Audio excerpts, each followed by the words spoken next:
All right, today's lesson, we're going to derive the equation of a hyperbola. Recall that an equation of a circle that's centered around the origin is x squared plus y squared equals r squared. And from the previous lesson on the ellipse, I showed you that you can derive the equation of an ellipse by dividing the radius to both sides, the radius squared. And that gives us x squared over r squared plus y squared over r squared equals 1.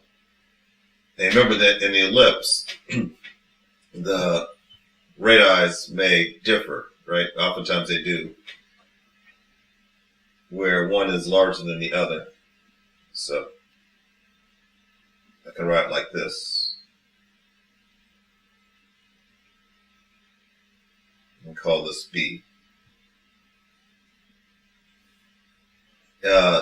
This almost looks like the equation of the hyperbola. The only difference is the hyperbola has a subtraction sign. It's the difference of these two terms.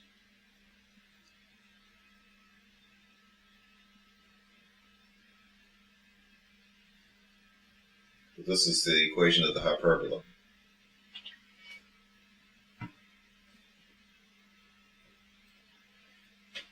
All right, how does it look like when you graph it, though?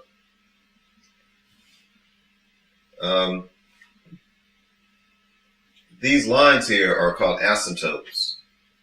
One line has a negative slope, that's why it's going downhill. One has a positive slope, and they always cut through the center of the hyperbola.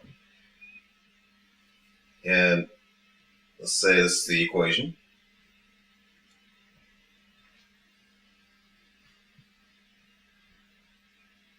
Similar to the ellipse, if A is greater than B, then you're going to get a horizontal hyperbola, except you have two graphs. It gets really close to the asymptotes, but never quite touches it. So that's one case.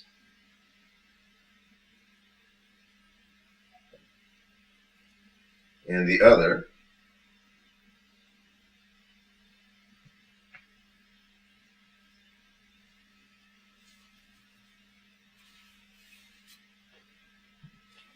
say B is greater than A, you can get a vertical hyperbola.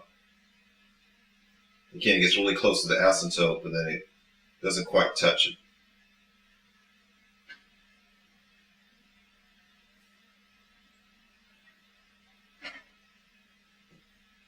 In general, the equation of the hyperbola would look like this, because it's not always centered about the origin, where HK is the center. This includes the lesson for hyperbola.